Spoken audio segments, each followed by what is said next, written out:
Hello ismét! Kéthetes masszív támadást hajtott végre a nyár ellen téltábornok, de mostanra szerencsére vereséget szenvedett, úgyhogy újra szép idő van. Sri Lanka. Ahogy ígértem, bár kissé megkésve, most beszélek Sri Lankáról. Kicsit nagy a zaj, mert itt vagyunk az egyik főút mellett, de azért remélem majd használható lesz. Szóval Sri Lanka. Hogy kapcsolódik a dániai tematikába Sri Lanka, annak két egyszerű magyarázata van. Az egyik egy rövid, mégpedig az, hogy a dániai életünk tette lehetővé azt, hogy Sri Lankára eljutottunk.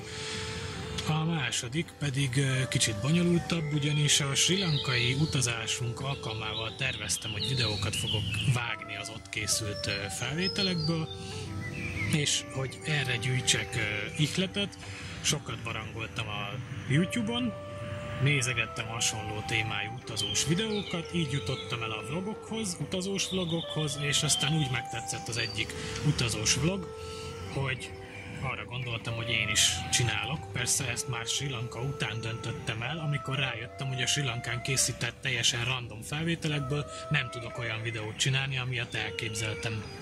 Viszont egy vlog formába tök jól bele tudnám illeszteni.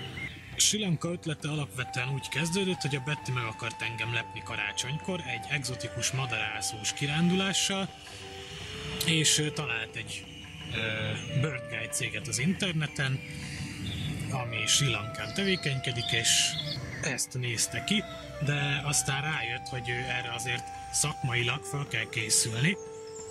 Magyarán nekem kell madaras könyvet vennem, azt tanulmányoznom kell minél többet, neki hasonlóképp a pillangók témakörbe, és ezért aztán elmondta, hogy mire készül, és onnantól kezdve gyakorlatilag én vettem át a szervezést. Az ilyen utazásoknál, illetve hát igen, azzal kezdem, hogy amikor mi utazást szervezünk magunknak, akkor azt magunknak szervezzük. Szóval nem szoktunk elmenni utazási irodába, hanem egy abszolút self-made módon intézzük ezeket a dolgokat, és ennek három fő kiadása szokott lenni. Az egyik az oda- és visszaút, a második a szállás, a harmadik pedig az ott helyben való közlekedés.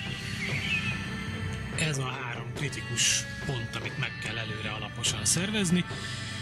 Na most Sri Lanka esetében ez úgy zajlott, hogy az utazást, vagyis a repülővel való oda- és visszajutást a Skyscanner nevű oldalon intéztük. Ez egy olyan oldal, ahol viszonylag, mert ami segít megtalálni a legolcsóbb repülőjegyet egy adott utazáshoz. Úgy tűnt, hogy ez adta ki a legolcsóbb lehetőséget, egyébként van más ilyen oldal is, mi ezt használtuk. A szállásokat a Booking.com-on intéztem, ami újdonság volt, mert egyébként eddig az Airbnb-t használtam, de Sri Lanka esetében a Booking jobb ajánlatokat adott.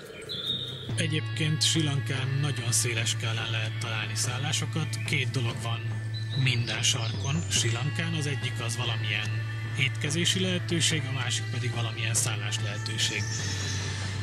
De nagyon széles skálán, szóval a csótányfészektől az 5 csillagos luxus hotelig minden van, és nagy mennyiségben, úgyhogy mindenki bőven tud válogatni a maga igényei szerint.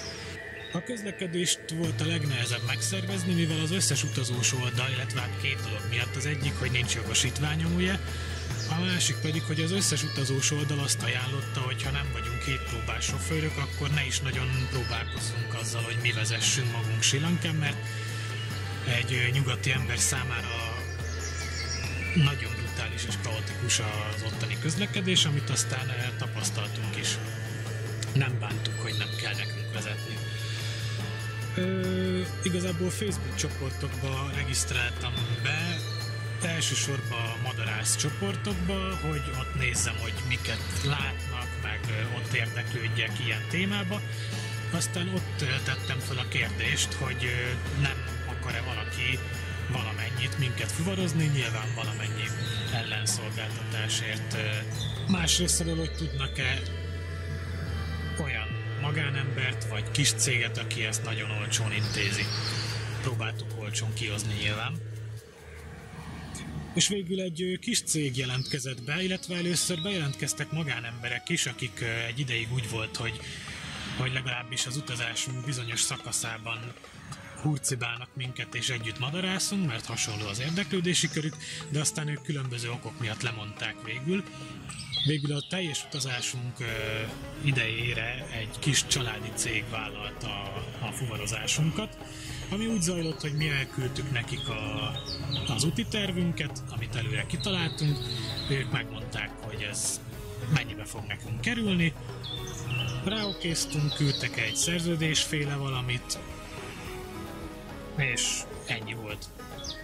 Ez a cég egyébként a Hope Tours, ami tényleg egy kis családi vállalkozás, minket a családfő fuvarozott végig, hozta ő is a kis motyóját, és vagy ugyanott szállt meg, ahol mi, vagy valahol.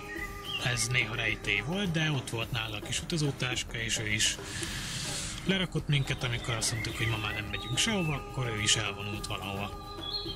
Egyébként nagyon kedves volt, az angol nyelvvel nem állt éppen a helyzet magaslatán, de nem is volt, annyira tudott, amennyire szükség volt rá, és egyébként meg a segítőkészség, meg a szolgálatkészség abszolút pótolta ezt a apró kis hiányosságot, egyébként meg amit kellett, azt le tudtuk vele kommunikálni. A videó leírásában ott lesz az ő elérhetőségük és weboldaluk, meg a többi link is, majd nézzétek meg, ha érdekel. Ezen kívül, amit még szívesen ajánlok, ha az élővilág is érdekel minket egy utazás során, akkor az nhbs.com nevű brit oldal, ami elsősorban könyveket árul, de egyéb ilyen természettel kapcsolatos felszereléseket is lehet, de én elsősorban náluk szoktam madaras könyveket venni, tőlük van ez a könyv is. Ebben a Ham Field Guide nevű sorozatban rengeteg féle van, egy csomó országhoz. Ez volt az egyik, amit vettünk, a másik pedig a Wild Sri Lanka nevű oldal, ami nagyon szép képes könyv, és a legérdekesebb állatokról szól, hogy mit melyik területén láthatunk, milyen időszakban, szóval hasznos információkat tartalmaz ez is.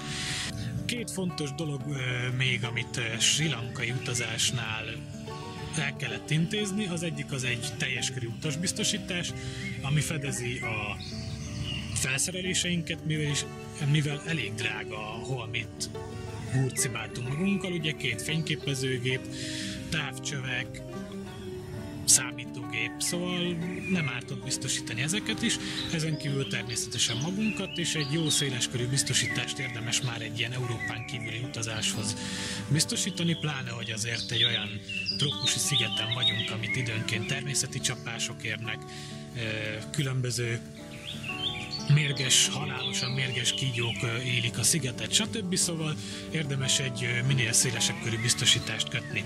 A másik nagyon fontos dolog, hogy kutassatok fel valami nagyon jó mobilos szolgáltatást, ami nagyon jó és megfizethető internet hozzáférés biztosít, ugyanis Sri Lanka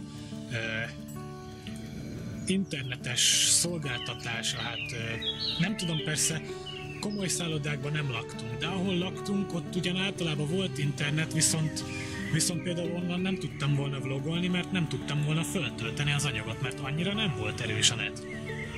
Úgyhogy ezen kívül a mi telefonszolgáltatónkon ugyan beállítottuk azt, hogy működjön az EU-n kívül is az internet, de szóval igazából nem volt használható. Pillanatok alatt elfogyott az a keret, ami ingyenes volt, és illetve nem volt ingyenes. Valami, nem tudom, pár száz koronába került egy bizonyos keret, és az fél perc alatt le is fogyott, és onnantól kezdve nagyon drága lett volna, úgyhogy nem igazán tudtuk használni az internetet a telefonon, pedig mondjuk a térképszolgáltatás az jól jött volna. De volt offline térképünk, meg volt papírtérképünk is, mert én szeretem, ha van.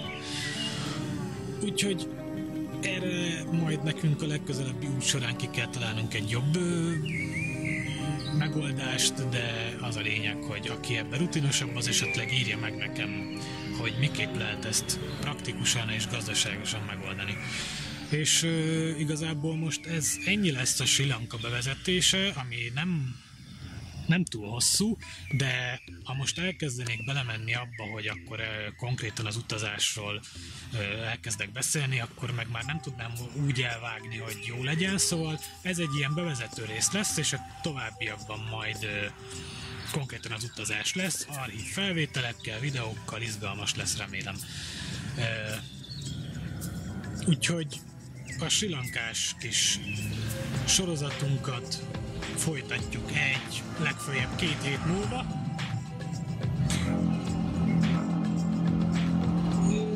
Úgyhogy sziasztok!